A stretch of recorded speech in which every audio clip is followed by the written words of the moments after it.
Welcome everyone to a Legacy Live for December the 7th, 2024.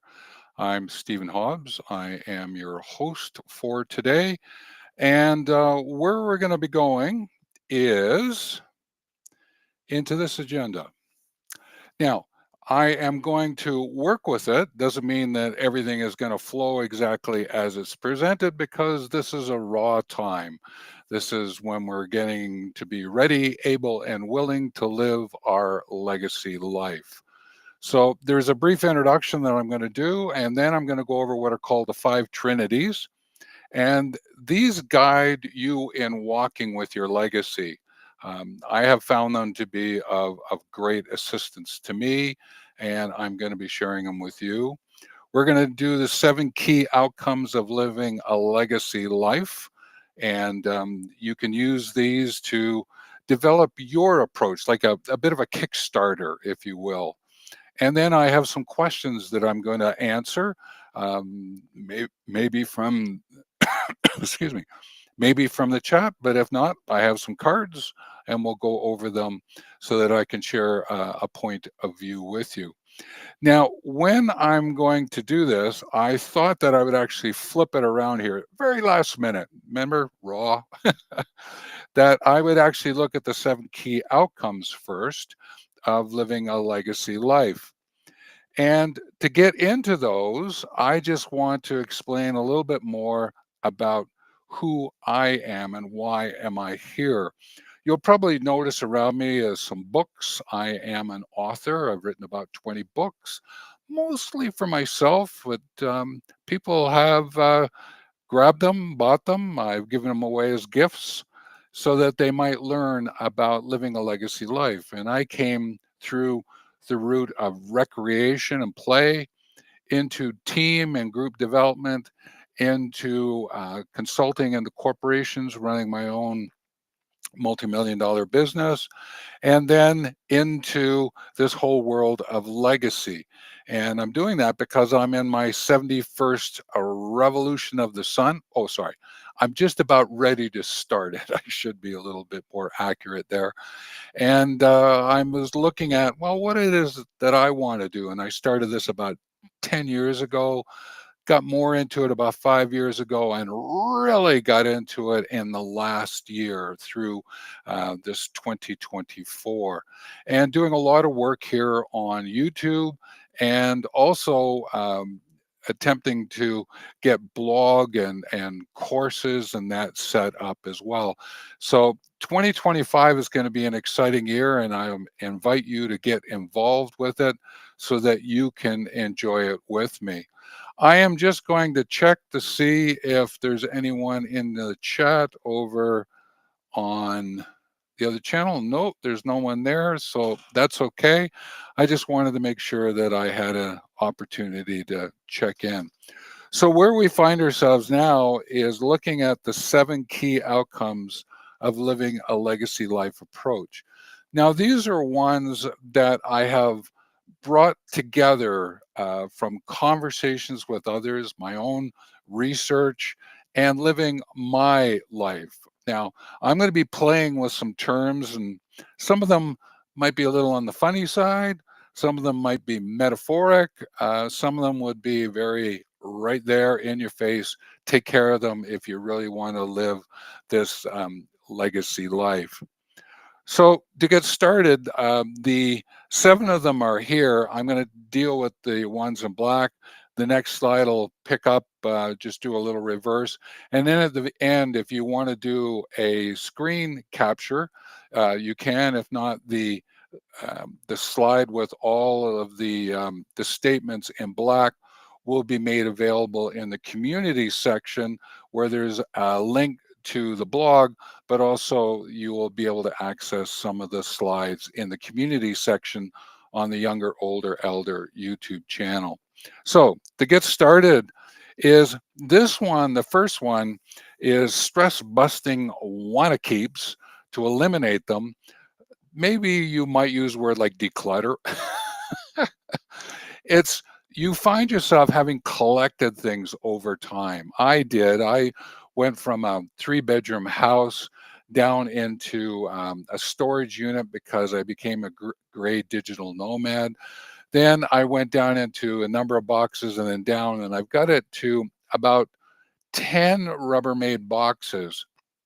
And I've along the way decluttered and in some cases eliminated, as in I either gave them away or I had to throw them away because they would not have been any use to anyone else. So right now I'm looking over my pile just to remind myself, like I've got a pair of old binoculars, an old compass, some paintings that I've picked up. There's some slide rules. I thought maybe someone might find them of interest. And they're WannaKeeps in a sense, but what am I going to do with them? Maybe someone will want them. How about yourself? What are your WannaKeeps, but if you keep them, what are you going to do with them? There's no need to keep them around. They sort of create a little stress. You sort of look at them and go, oh, what am I going to do with those? So I thought maybe I'll sell some. So I've also got a stack of books over here. And I thought, put them out and say, hey, listen, here's 10 books. Why don't you give me $30 for them? They're probably worth 120, maybe more, and see what happens. What would you do around your stress busting WannaKeeps? Now it's a little different than those legacy contributions you want to give into the family. And you might go, hang on a minute, I want to keep some of these so that I can give them to others with a legacy note or something like that. Now, I have one here. You see this bed warmer here? When I actually introduced it before, I called it a bed pan. And I caught myself too late. Someone had jokingly said, it's not a bedpan, it's a bed warmer. But this is sort of a family heirloom. And I'm going to figure out someone who I think would benefit from it, being that I'm a solo ager. I'm not quite sure if my extended family would like it, or I might give it away to someone else. So I'm going to see what happens with that one as time goes by. So declutter, eliminate those stress busting WannaKeeps. The realization creator. This one is to remind you is you may have a whole bunch of stuff in those legacy boxes that you want to go, wow, I think I would really like to do something with them. For example, I've been going through all my notebooks and that, and I have found different papers that I want to actually scan and look at maybe creating a scanned book or retype them, voice them in, redo them. So there's a realization creator around this, and I have books of poetry. What about yourself? Do you have journals or diaries? Maybe you want to be a little careful around the or caring maybe is a better word around your diaries. But are things that you've collected, it could be even taking pictures of your pictures, whatever it might be, and realize some kind of creation for yourself. I've seen persons take pictures and then create a collage picture using something like Canva, and then they send them away and then share a story, a video with them. I thought that was kind of neat. I'll probably do something like that. I have incorporated it in some of my videos, but I think I could probably do more with that. But it's being a creator, realizing what it is that you can bring forward to extend your legacy story. So again, this is probably a good time to mention legacy is about the useful whats that you gift others so that they can learn something from your experience. Now, the useful whats are time, effort, and money. So how you spend your time, what effort or energy you put out for what, and what do you assign your money to? Those are clues as to your legacy.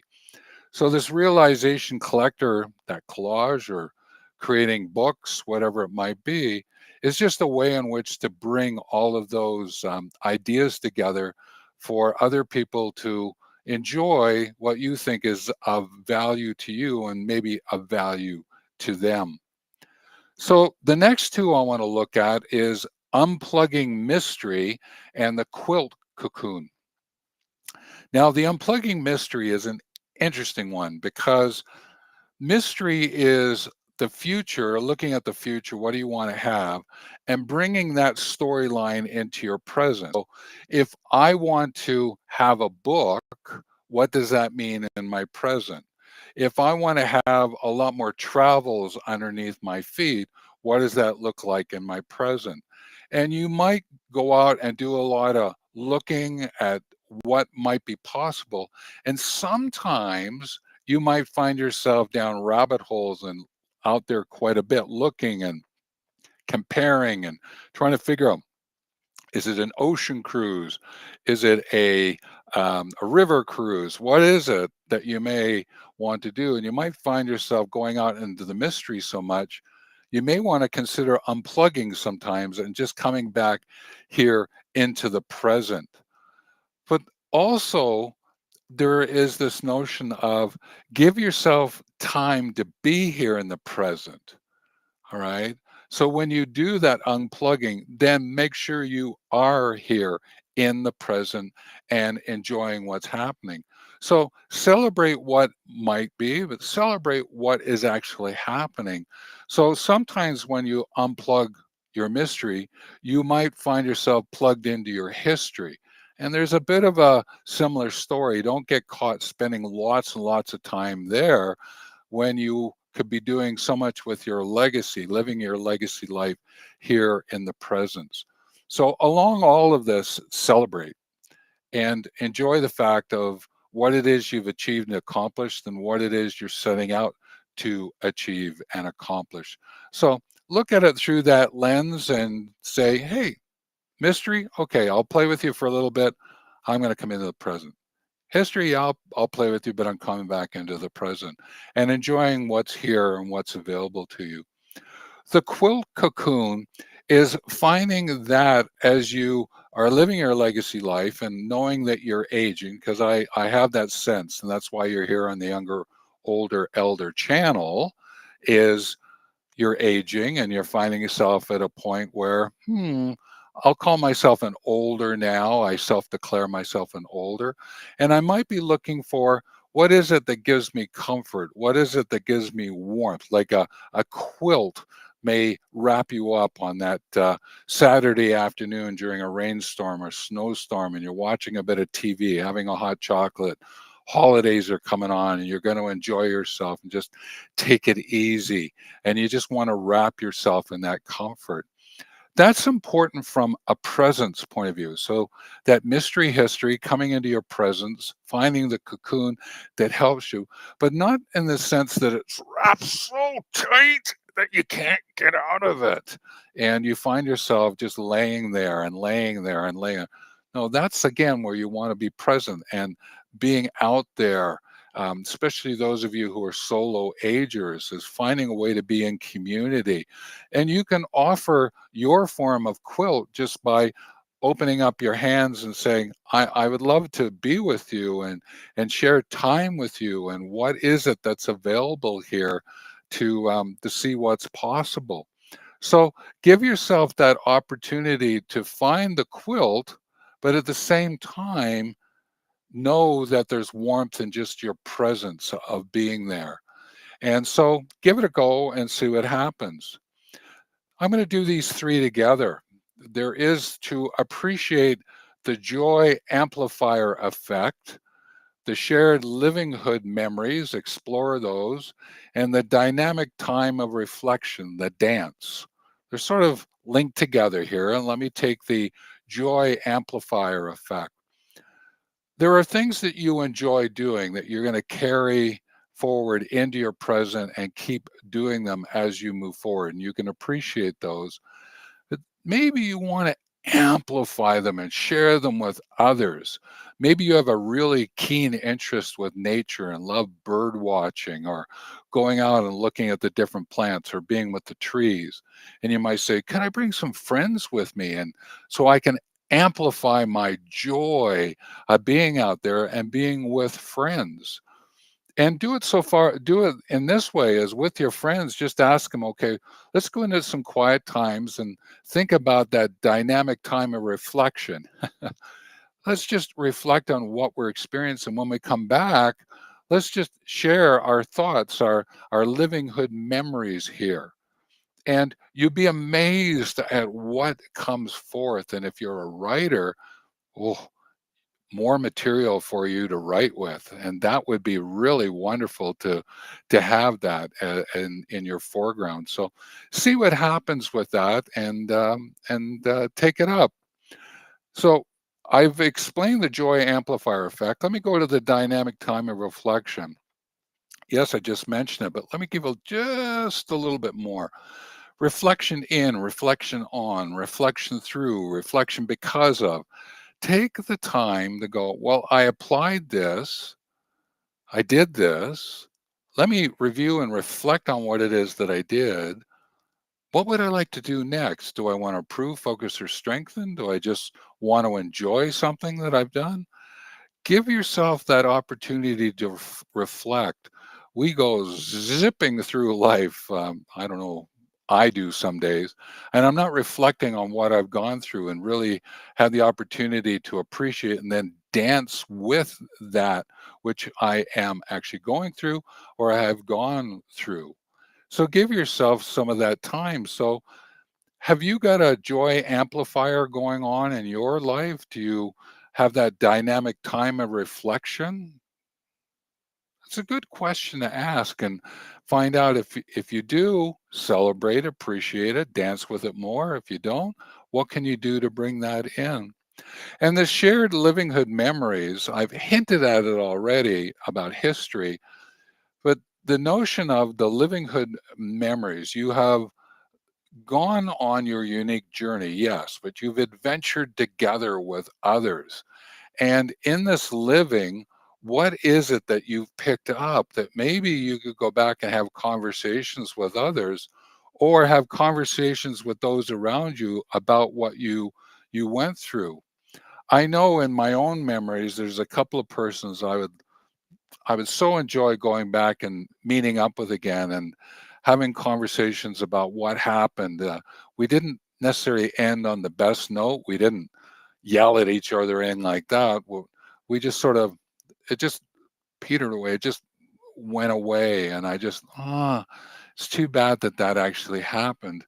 And maybe I can explore more, and I have in some ways, and I've used that to make my current interactions, I think, better and wiser and kinder. So that's what I'm doing.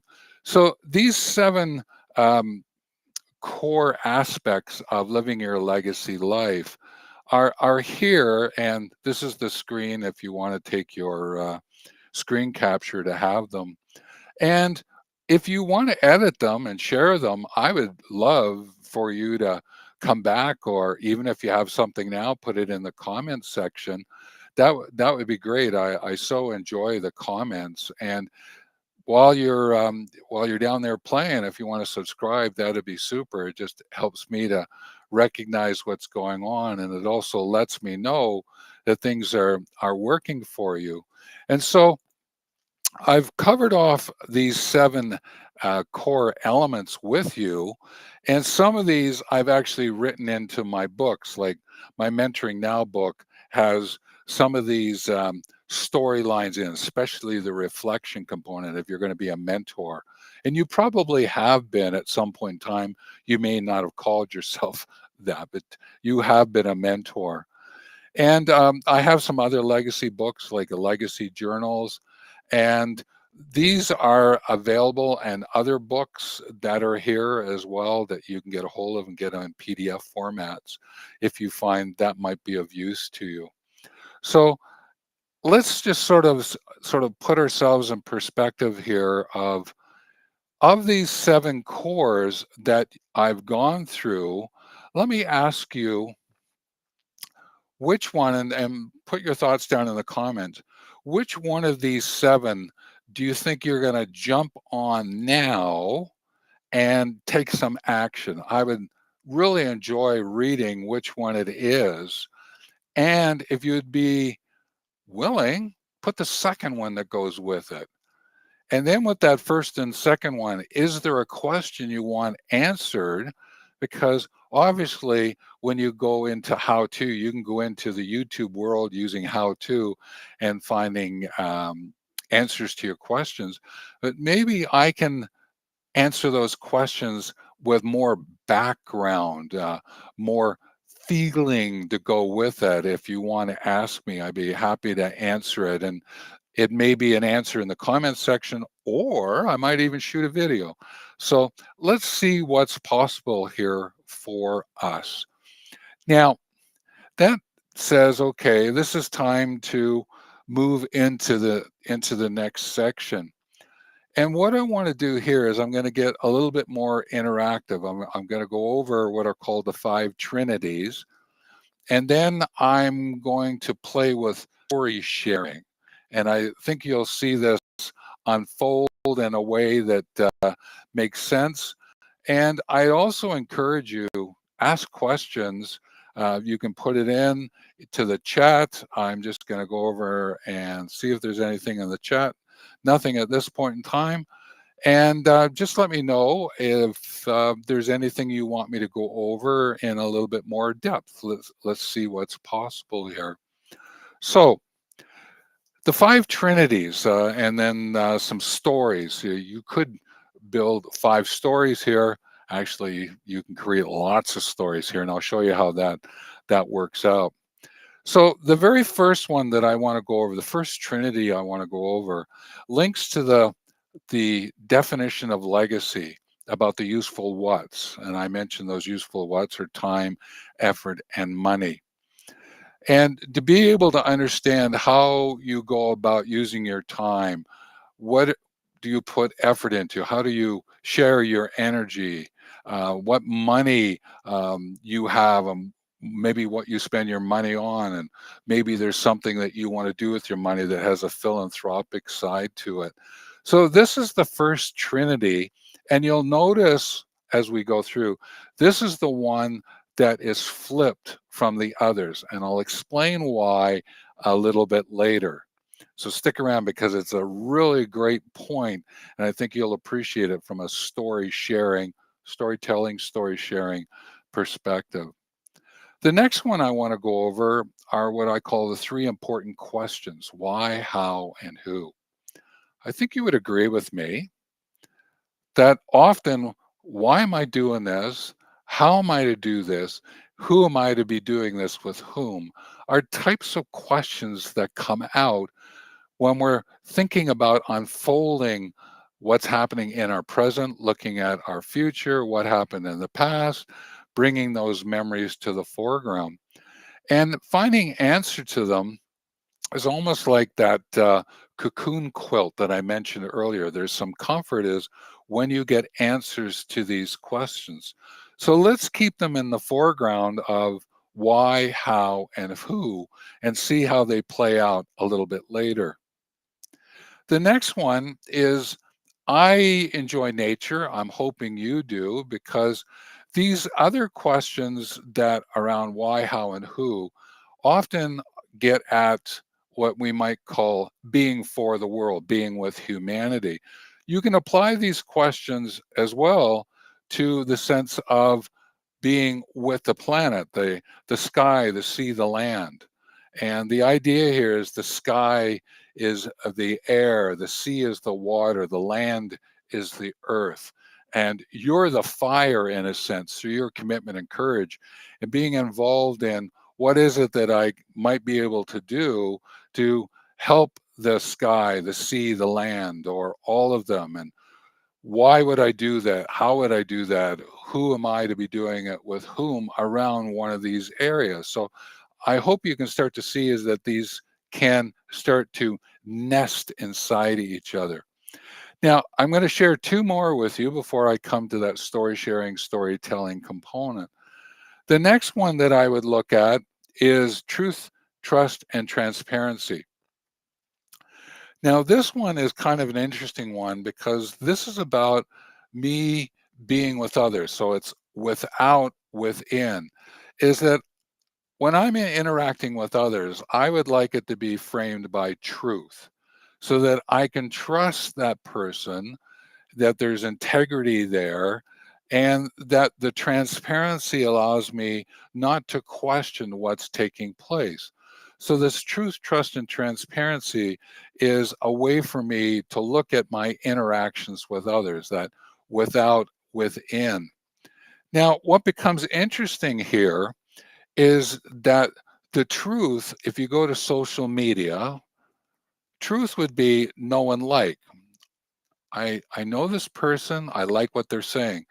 That's probably based on I have this sense there's truth. Therefore, I trust that person, and therefore I'm going to comment, I'm going to get engaged, and I'm going to share what they're doing. That's the transparency. So if I use the social media use of the words know, like, trust, comment, share, you can overlay them here as well. So I thought I would share that as a way to find another angle to bring this truth, trust, and transparency, this without to within or outside in. You can probably guess I'm going to go to something that's within, without. It's inside, and I'm sharing it with others. And that's about patience, flexibility, and discretion. Now, I learned these three words from my time in Africa. I was working in situations where there was war going on, and I would come up against roadblocks at times. And I remember my head of delegation at the time said, when you are engaged with others, especially in any form where war is present, make sure that you display patience, flexibility, and discretion. And it was a lesson well learned because at one roadblock, I had to be very patient because a soldier came in and walked up and stuck the machine gun close to my nose, and it touched the tip of my nose. And I had to be very flexible that I didn't do a sort of a knee-jerk reaction and start going, "What are you doing? What are you doing?" and yelling or anything like that. I just sat there and I was present. I was patient. I was just present with my interaction and doing my best to look at the soldier, but I still was paying attention to the machine gun, looking at the soldier, paying attention to the machine gun, and letting my driver answer the questions. And it meant that I had to be very discreet. Is I didn't start, as I say, yelling about why am I being stopped, and I didn't start questioning my driver. I was very discreet. I was working with my driver. I had to trust my driver that he would do what was necessary and find the truth of the situation. And I was very discreet in my approach, and I kept everything forefront. And eventually, the driver took the machine gun out after hearing some laughter of the other soldiers around. And let me just finish the story off because it's important, because it explains why I do what I do today. When we left, I asked my driver, how old was that soldier? And he said, oh, she was about 14 or 15. Yes, it was a young woman. I was in her workplace. She was attempting to save face. Remember that laughter? She was attempting to do her job, which was to ask questions. She didn't quite know what to do with me because I'm not the one answering. It was my driver. But the machine gun that came in through the window when it was wobbling and touching my nose it's quite heavy. And so for her to maintain that, that was a 3-minute interaction. And therefore, I called her my 3-minute mentor. And I thank her to this day because she really helped me understand patience, flexibility, and discretion. That brought out that whole truth, trust, and transparency story for me. And it's so much in me, it's sort of just become part of me. And that's why I wanted to share it today with you so that you could catch the story that goes with that. Well, what becomes interesting here, okay, is I want to take a look at how these all come together in a way that might make sense for you if you, in your as a realization creator or in the conversations you're going to have with others, how might you use these trinities to frame up stories or ideas, or if you are so called, create videos or slideshows or whatever it might be, collages. Maybe it could be a sculpture, whatever it might be. And to sort of play with these three trinities as a way in which to see what's possible. So to be able to do this, what I want to do is say to you, okay, this is really great. What I want to do is bring these to the foreground, okay, in a way that says, okay, how might we play with these so that there is a way in which to tell the story? So I'm just going to shrink this down a little bit. Oh, I'm going the wrong. Let's bring, there we go, these down. So you can still see them on the screen, and in this way I can play with them just a little bit. And so bring out my draw pen. And what I'm going to do is suggest the following. You could take, let's say, Y, and say, why do I want to spend my time helping to deal with water-related issues? Because I'm not quite sure I trust the persons who are giving me the information.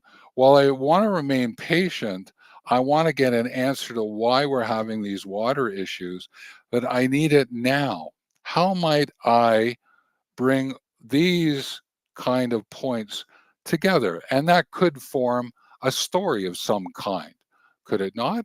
Play with it from that perspective. And so what would happen is you'd say, okay, that's great. What else could I do here?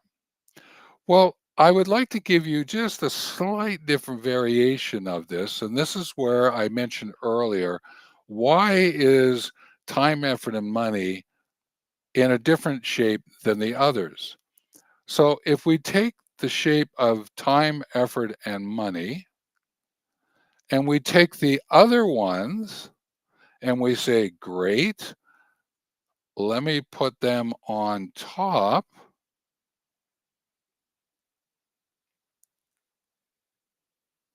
If you notice what is possible here, again, playing with my pen, is that they will form what is called the decision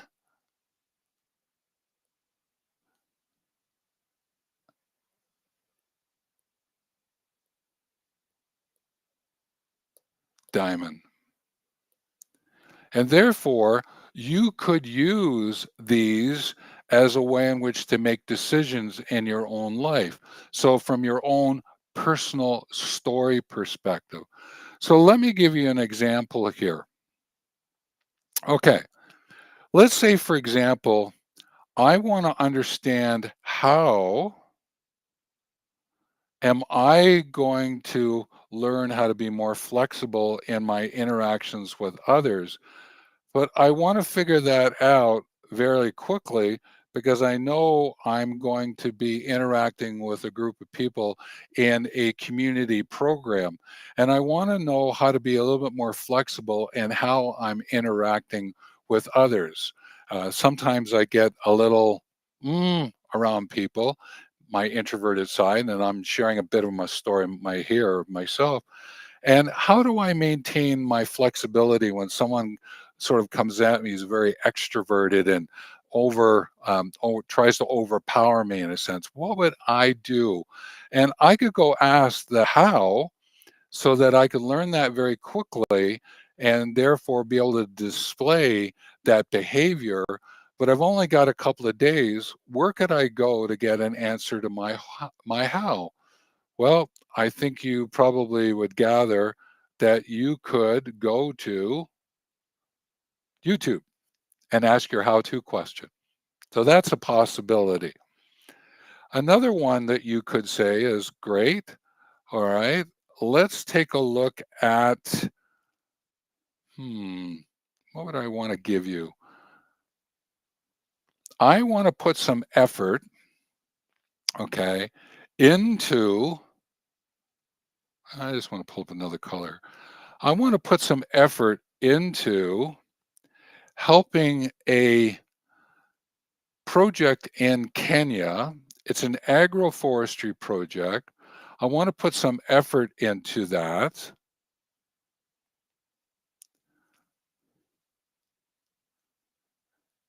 But I'm not quite sure if I'm clear about why they're doing what they're doing. So let me get that why answered, which will then say, okay, that's great.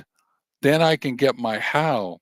But what I need to do is I need to make sure that I trust the information that I'm receiving.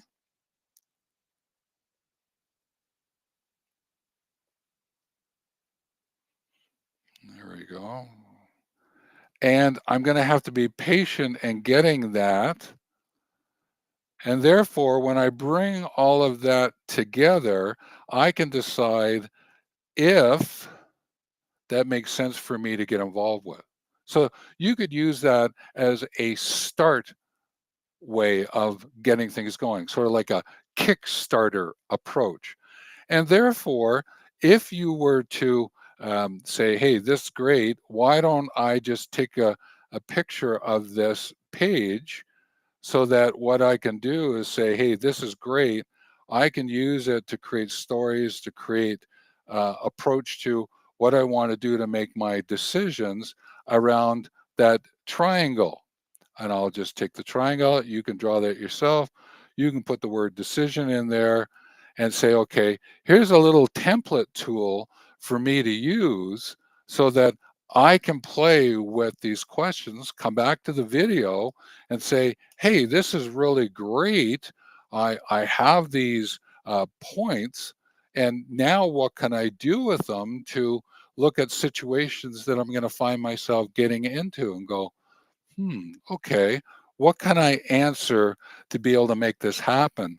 So, what I've done for myself sometimes is I create these cards.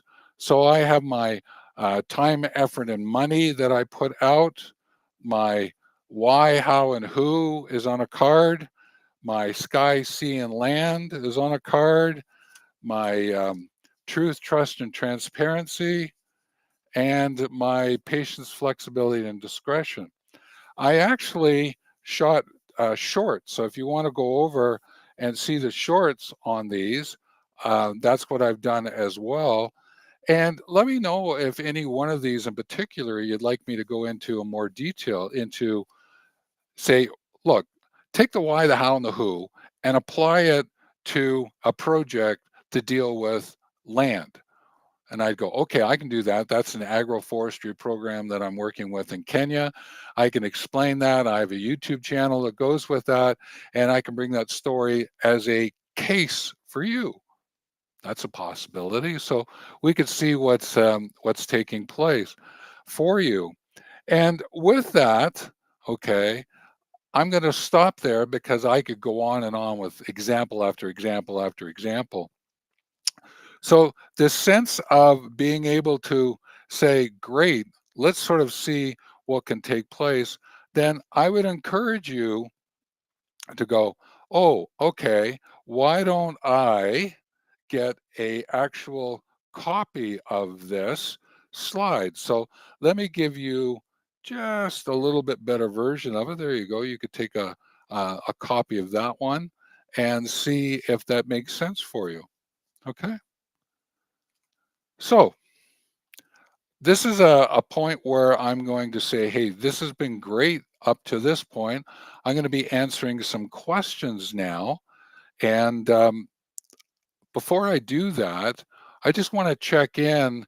Is there anything you want to ask? I don't see any comments in the chat area at this point in time. No. And I don't see anything coming out as I go and I check my other area. No, don't see anything there. So there's no one asking any questions at this point in time. But again, if you're watching this after, drop them in the comments section. I'd be happy to help out and see what I can do. Now, normally there is up to 89 minutes. I find myself at the 40-minute mark at this point, and I have 3 questions I want to answer. But again, if there is a video that you want to shoot, then let me know. I'll go in and I'll create, might be short, it might be a longer version, it might be even a topic here on the live. I would just love to bring any of that forward for you. So I have some questions. I put them out on these white cards that I play with. I just find it's an easier way, and I have them all over on the side of my desk. I call it the side of my desk, and I sometimes just shoot a video 3 to 5 minutes on what I call legacy muse, or side of my desk. There's something over there and I'll grab it and I'll share, and I'm just learning how to do that better. So we'll see how that goes. So someone asked me about aging, and they've been a little confused by some terms I've been using. They say, you use younger, older, elder, and then you talk about solo ager and grand ager and companion ager. What are you doing here? I'm trying to figure it out. So here's an answer for you. Aging for me is looking at the dashes between the terms younger, older, elder. So if you go younger dash older dash elder, that dash, that continuum of those 3 words is about aging. So you start off as a younger. At some point in time, you self-declare, I'm an older. And then with the community that you interact with, they will designate you as an elder. So that will vary depending on the communities, where you are in life. It's something to take a look at. So there's the aging process, that aging time that we're looking at. And I'm always saying to myself, okay, aging confidently, aging gracefully, aging naturally, aging well. These are terms that I would use to bring that story of aging as a whole to the foreground. So that younger, older, elder is there in the background for me as a way in which to organize up ways of looking at things. And therefore, I go, if I'm an older, what other terms might I use to be able to look at the demographics of the persons I'm interacting with? So let me give you solo ager. Solo ager is someone who's moving through life and they don't have family around to help take care of them, especially as they get older. They find themselves without family around them to take care, and they're having to make their own decisions and to figure out which way they want to go. I'm a solo ager, very much away from any extended family that I have. And I go about making my own decisions about everything, and therefore there's a lot of preparation, prevention practice that I have to stay on top of, like wills and living wills and things like that. And so that's the solo ager. Another term I'll use is grand ager, and that is someone who is older, has grandchildren. They still might have their own kids around, a partner with them, and they are thinking more about what is it that I can do to be involved with my grandchildren. So that's a bit of their focus, even though they have their own children, which are the parents of the grandchildren. But they're really thinking about, how can I be a grandparent? And they sometimes forget about being a parent, so I'll remind you of that.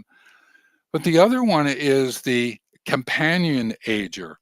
And this covers off all the different kinds of relationships that are possible out there, that you have someone that you're walking through life, dancing, running, cycling, whatever it might be.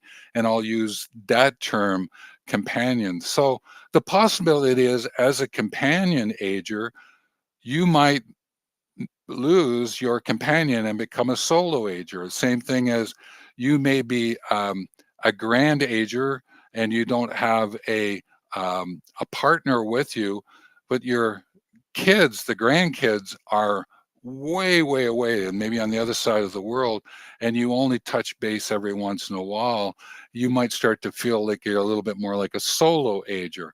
So those three terms, solo ager, grand ager, and companion ager, were just ways that I use to help me understand when I'm having a conversation with someone. I have a bit of a demographic view of who they are. I'm not saying that's the bee's knees of what you would want to use. It's just the way that I use it.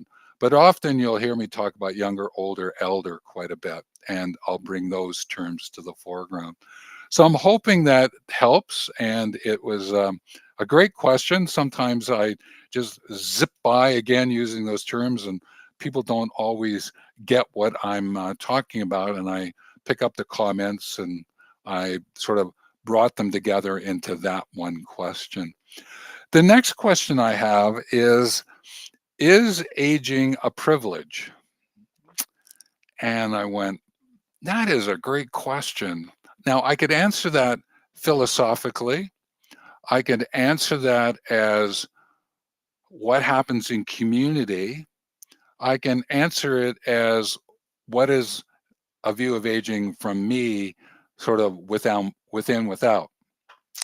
So let me go within, without. I'm going to sort of backtrack. Within, without privilege, I'm not thinking myself that it's a privilege where I have entitlements. I appreciate the, oh, I can get a discount when I go to a store sometimes. When that first happened for me, I laughed, I howled. I was at the cash register checking out. The cashier asked me, and I said, well, I guess I am. I'm at this age. Yes, you are. You get 5% off. And I just roared. I hadn't thought about it. And so it was a great add-on, but I wouldn't say it's a privilege that I should receive it all the time. So I go, I'm not going to put privilege and aging together for me. I leave that for you. The notion of community. Is it a privilege to be aging in community? Well, a lot of people could answer that in a lot of different ways. I think the privilege, the acknowledgement of who you are by your community is if you're given a term like elder. And I wouldn't say it's a privilege as an acknowledgement of who you are and your contributions. So again, I wouldn't link privilege with community. I leave that again up to you. This philosophical one, there are days, I admit, that I go, it is a privilege to be an older. And when people ask me about points of view, my point of view, and I share it with them, I might be mentoring. It feels it's almost like it's a privilege that I can have that. So in that sense, I go, I like it, I enjoy it, and I'm not going to go seek it out. There are days where others might, and they might say, I want to set up a business and I want to be able to mentor. Even though I'm a facilitator mentor, I don't set up the business where I'm seeking out mentees. Often I let them come to me and we have conversations. So it isn't so much a deep privilege for me. I just acknowledge that inside myself, I just feel as though, wow, it's a privilege to be aging and to be contributing. Again, I leave it to you in terms of how you might see this word privilege. I'm going to be digging into that one a little bit deeper because there might be more there that I'm not catching on. And therefore, sometimes what I find is sharing it with this way and answering questions is a way for me to learn. There's a great insight as you educate what you love to learn. So see what happens here. Now, the next question is, what was it? Oh, I put it away somewhere. Oh, journaling. People said, okay, I see the journal book. Is that a really good idea as someone who's aging? Because is that the same thing as a diary? That was the question. Is a journal the same as a diary?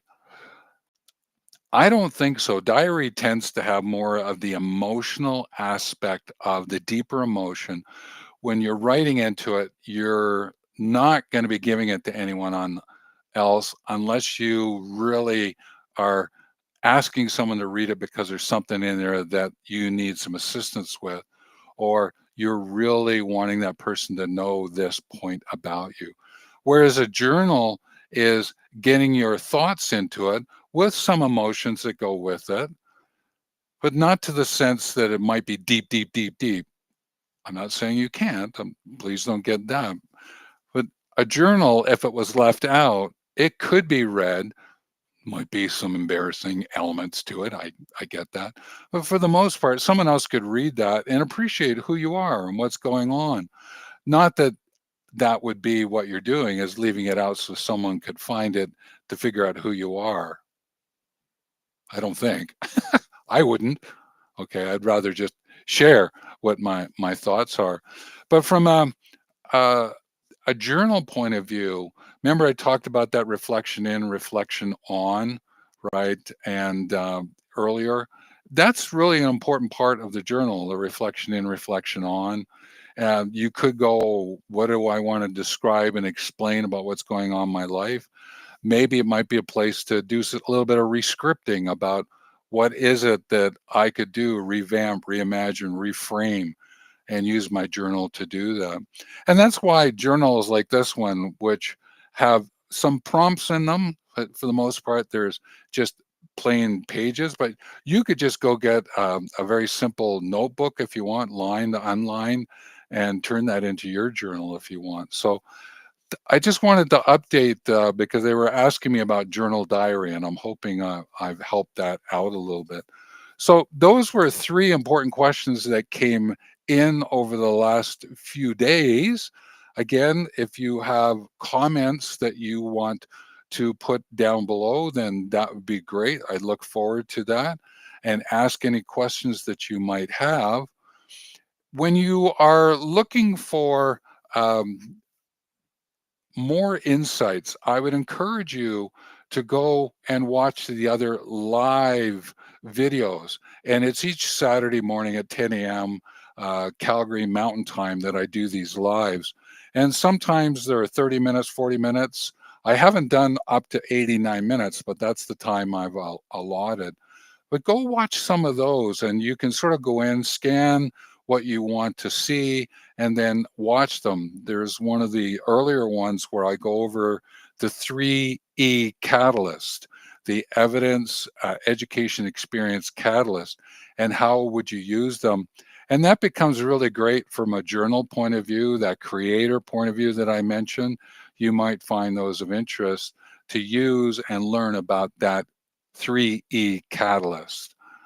And I'm going to encourage you to go, oh, yes, okay, what is it that I can do to be able to go, okay, this is what I'm going to look at as a tool to take a look at figuring out ways for me to ask myself some questions, look at my allotment of time, effort, and money around my involvement with nature, involvement with others, my involvement with myself, and just play with this and see what comes of it. So that what you can do is make those really glorious decisions, all right, that make sense for you, okay? Because when you bring these together, then what you're doing is you are giving yourself the gift of a decision. And that is a wonderful way in which to go about living your legacy life. So with that, take care.